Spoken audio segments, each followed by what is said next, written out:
All right, Bulldogs, we're going to be talking about OMAD again today. I've gotten a lot of questions since I did my last video. I did a video that surprised a lot of you where I said that I quit doing OMAD. You can click the card up here or the link in the description. You can check out that video. But my reason for why, I think it wasn't very well understood. So the point of this video is I'm going to tell you exactly when you should do OMAD, why it is still effective, and I still do believe it's effective, but also when you should quit or if you should quit.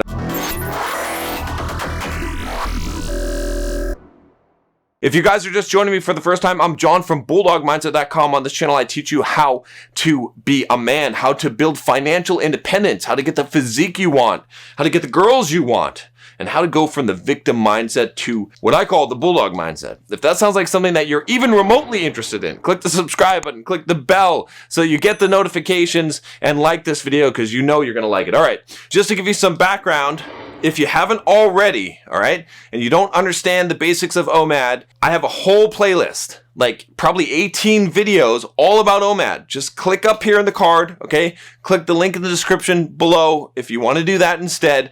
And it goes over how to start OMAD, what foods to eat, how to fast, how to diet on OMAD, you know, all kinds of stuff, how to get protein, how to build muscle on OMAD, all of that stuff I've already covered. So make sure that you watch that video.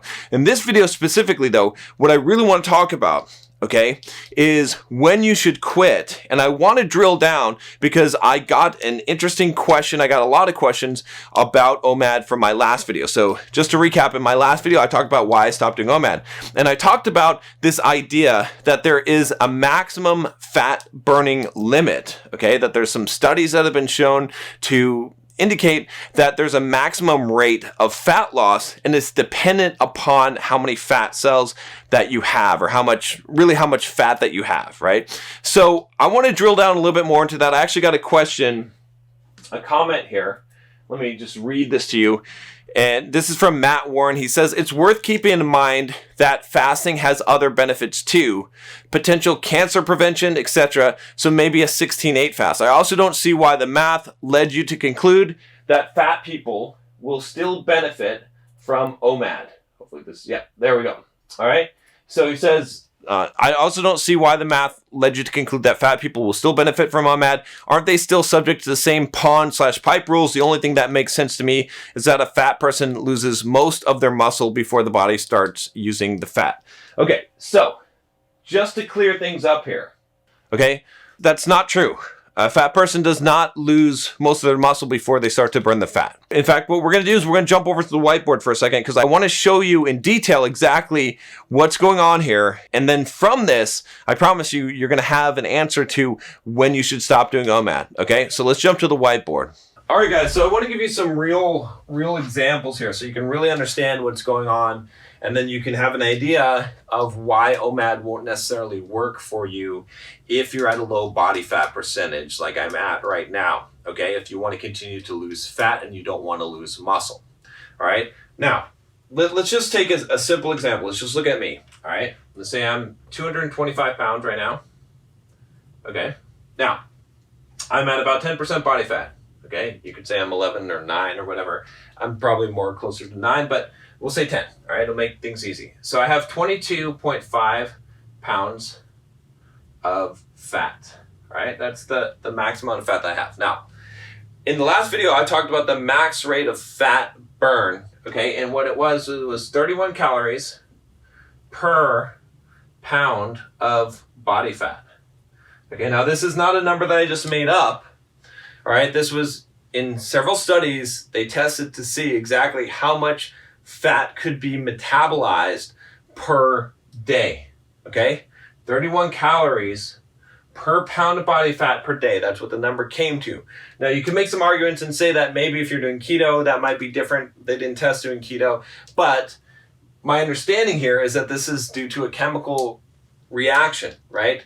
It's the oxidation of fat, okay? And so there's a max rate at which that can occur in the body. And the more fat you have, okay, the more that you can increase that, okay, because you just simply have more fat in order to think about an ice cube melting, okay?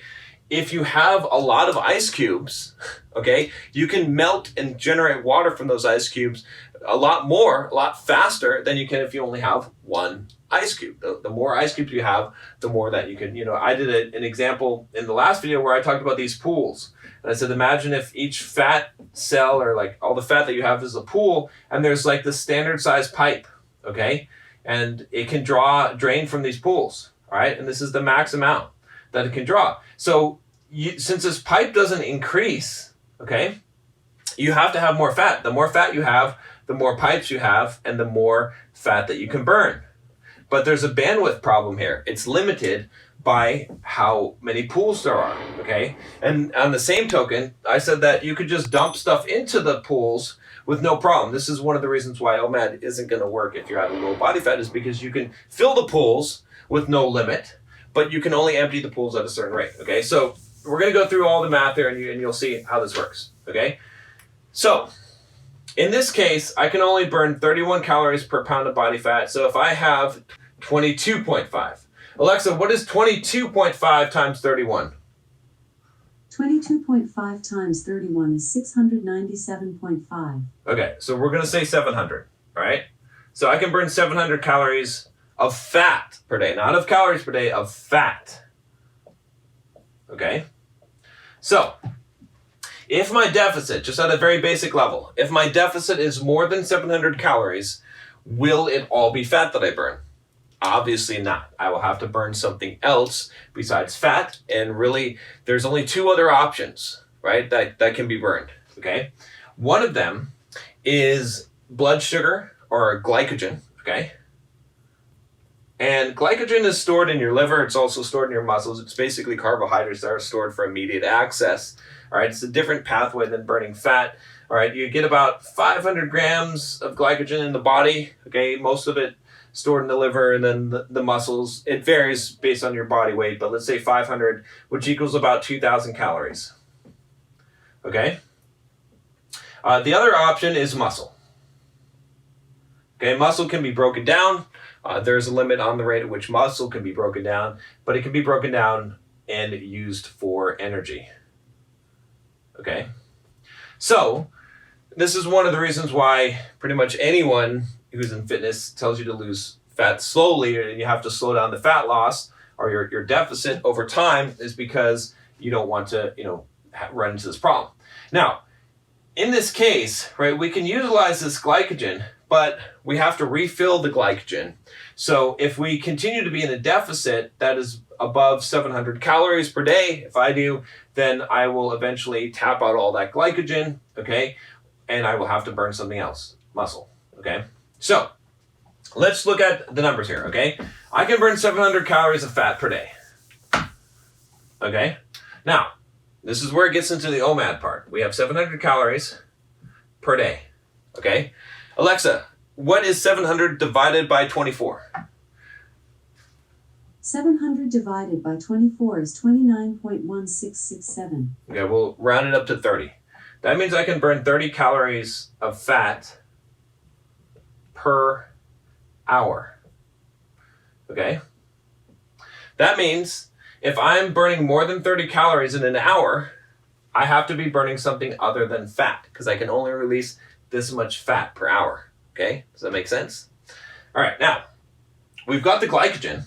Okay? So let's say that we evenly distribute the glycogen over the course of the day. Alexa, what is 2,000 divided by 24? 2,000 divided by 24 is 83.3333. 83.3333. Okay, we'll say 83. Okay, so let's say that I can get 83 calories of glycogen. Okay, this is fasting, right? This is fasting. All right, not eating.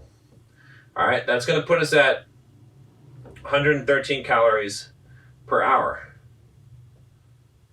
Okay, but what is my base metabolic rate? How many calories am I going to burn in a day? Okay, with my body weight and height and everything, it's about 3,000 calories. So, Alexa, what is 3,000 divided by 24? 3,000 divided by 24 is 125. 125. Okay, so if I'm not doing anything, no physical activity, not running or lifting weights, okay, I'll burn 125 calories per hour, okay, but my maximum rate of burn without burning muscle here is 113.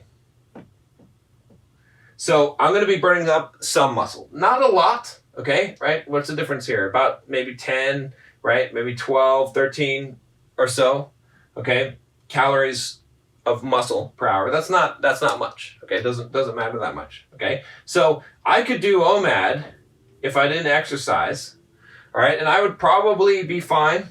And I would probably, as long as my deficit wasn't too great, right? As long as I ate enough food to make sure that I recovered all of my glycogen during my meal at dinner, all right, then I would probably be okay, all right? Now, the problem is if I run 10 miles in the morning and I burn an extra, let's say 1,700 calories on that run, I'm going to be tapping into all this glycogen early, so I won't be able to use it later in the day, and I'm going to have to burn muscle, okay? It's just no choice here, right? Does that make sense? So that's why OMAD isn't going to work for someone like me as I get down to a lower body fat percentage and I'm training for ultra marathons, okay? Or even marathons or doing a decent amount of physical activity, okay? The other problem with this, with OMAD, is again, remember, I can burn 700 calories of fat in a day, okay? That's the max.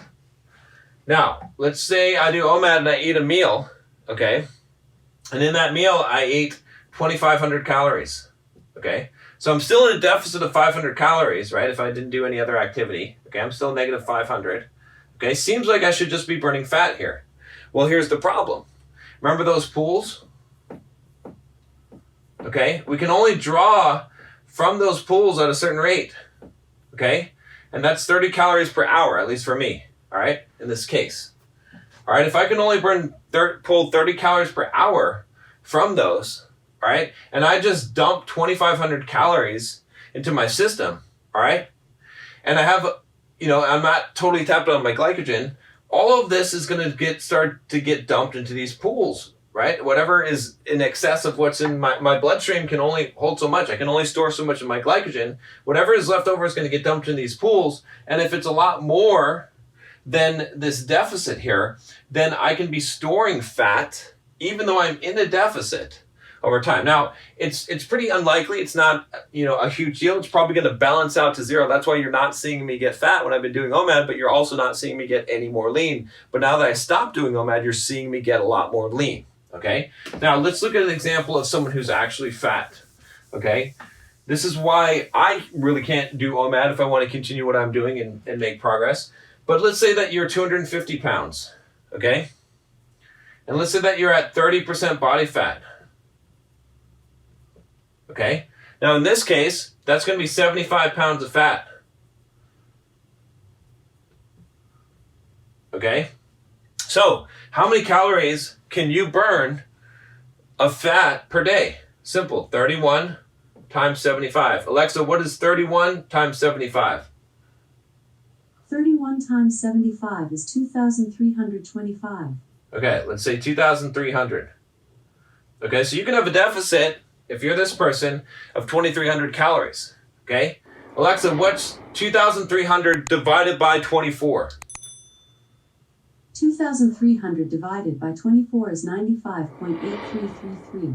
Okay, and you can burn about 95 calories of fat per hour. So, if you do OMAD, if you fast for, let's say, 23 hours, okay, you're going to be fine, right? You're not going to burn up muscle. You're not even going to really have to tap into glycogen. You'll be using some glycogen, but you're going to be burning 95 calories of fat per hour. It'll be totally fine, okay? You're not going to have a problem with doing OMAD because you're going to basically, the rate at which you're burning is not going to exceed that deficit. So in fact, let's say that if you're 250 pounds at 30% body fat, I don't know, maybe your total calorie, like your maintenance level is 3,000 calories. Again, probably around the same as mine, right? So 3,000, Alexa, what is 3,000 divided by 24? 3,000 divided by 24 is 125. 125. So you're not going to have a problem, right? You're going to have a little bit of a deficit here between these two, but glycogen is going to make up for it and you'll be fine because you have plenty of glycogen. You have 2,000 calories to tap into of glycogen.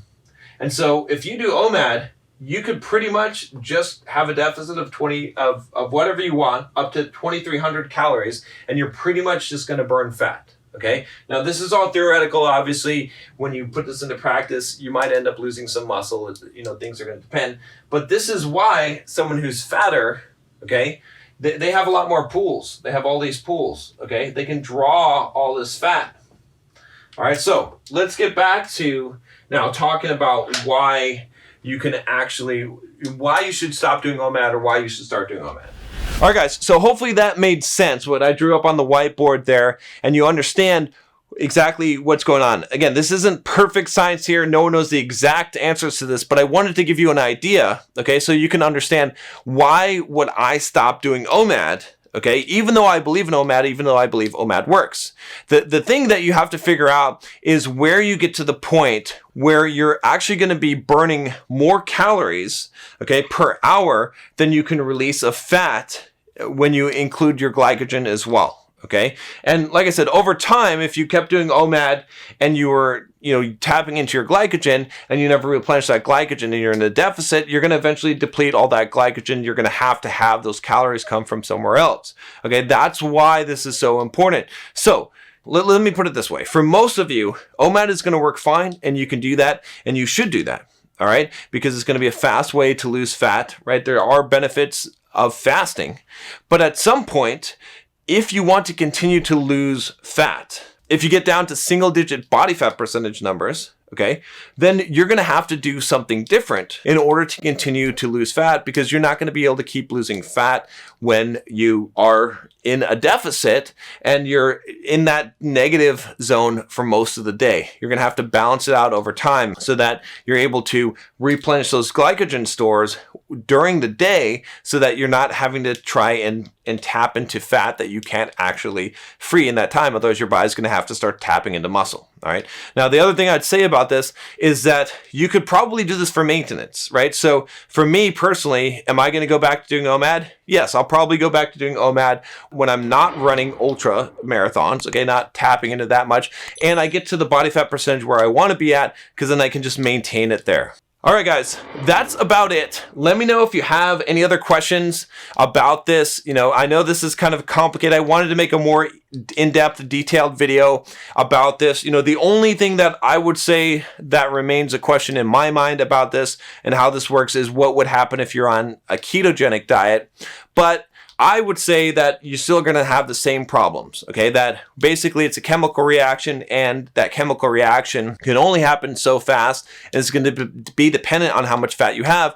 And so even if you're doing keto, you're still going to have this issue, right? Because fasting and doing keto are essentially the same thing. If you don't eat, you're going to go into ketosis, all right? And so, you're going to be basically doing the same thing as fasting. So again, I do love OMAD, okay? I think it's a great plan. And I'm not giving up on OMAD. It's just that the math doesn't work for me to continue doing OMAD, especially when I'm running 80 miles a week, right? If I were just at a low body fat percentage, I could probably squeak by an OMAD, but I probably wouldn't lose very much body fat, okay? But if I want to maximize my body fat loss, then I have to split up my meals a little bit more. I can't go fasting for a long period of time because I will lose a lot of muscle by doing that. Now, what I'm doing is for a lot of days, I'm actually doing close to OMAD. I'm just eating really protein just to keep the protein synthesis high enough and to make sure that I have a little bit of calories that are going to fill in that gap for me, right? And then I'm eating most of my calories at the end of the day in that meal. But anyway, guys, hopefully this helps you. Let me know what you think about it. And if you want to get more information about this and just about my dieting, everything that I'm doing, the latest up-to-date information, make sure that you click below and join the Bulldog Mindset membership. In that membership, I have diet plans, I have workouts, I have everything that I'm doing in order to build the physique that I've got, and plus all kinds of other content on building wealth, dealing with women, and really stepping up and being a man and developing the Bulldog mindset. So guys, that's it. I'll talk to you next week.